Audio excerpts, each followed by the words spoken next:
This is my boa constrictor, Ray. And when you have a pet snake, you have a big responsibility to give that snake the best possible life that it can have in captivity.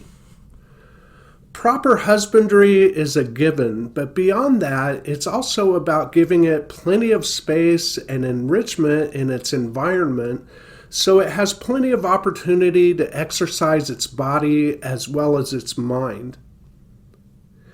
And this video isn't going to be a rant about racks and tubs. But do you really think you can do that by putting your snake in a plastic tub? Now, I'm not saying that my enclosures are perfect. They're far from it, but I'm always thinking about how I can improve them. Ray's enclosure has a lot of environmental enrichment to start with, but I wanted to see if I could give him just a little bit more. Recently, Jeannie and I took a day and explored around the woods and roads along the Wabash River near where I live. It was such an awesome day. We saw 6 different bald eagles along the river, which is what we went out looking for. And there were also lots of sycamore trees growing along the banks of the river, and their white and gray bark is beautiful. They also have a very smooth feel to them that's different from all the other climbing branches that Ray has, so that would give him a different texture to feel. So I brought back a limb from one of those to add to Ray's enclosure. And I think I'll go back to that spot in the future to get more of those and build Ray a climbing tree for outside of his enclosure. But that's going to be a topic for another video.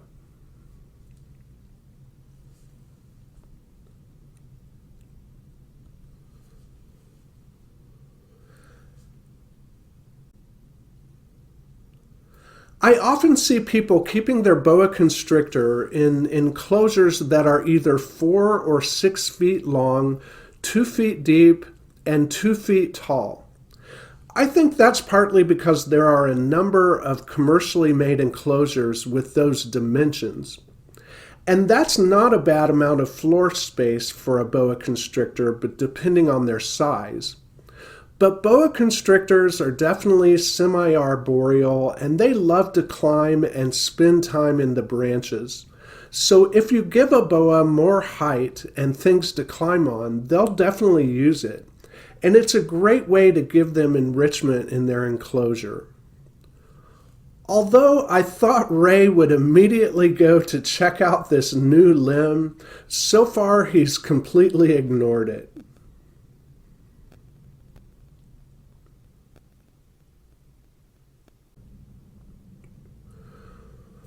When I first built this enclosure, it had lots of plants, and many of those plants died, mostly from being smothered and trampled by him. Snakes can be hard on plants, and keeping plants alive in a bioactive enclosure for a snake can be challenging. But I don't want to give up on Ray being able to have plants, so I'm going to add some more. Bioactive environments are also a good way to provide enrichment for your snake.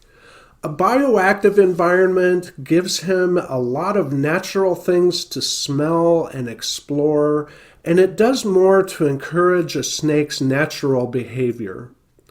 So I took an inventory of all my houseplants and decided that I could give this potted monstera to Ray. I think if I can get it vining around through the branches, it might be something new and interesting for him to explore. And I'm happy with how that looks. But just like his new branch, Ray completely ignored it. But I'm sure he'll discover them in his own time.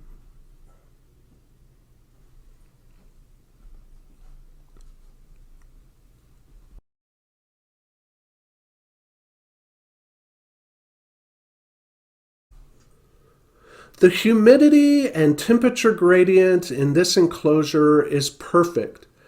To give Ray a good basking spot and create the right heat gradient, I use 2 ceramic heat emitters to heat this enclosure. And to keep a moderately high level of humidity, I give it all a light mist every day and a heavier misting about once a week. And Ray uses every bit of space in here. I'm really happy with how healthy Ray is. He eats well and he's growing. He's a really relaxed and happy snake. And as much as I obsess over how I provide for all my animals, I can rest easy where Ray's concerned, knowing that I'm giving him the best possible environment that I can.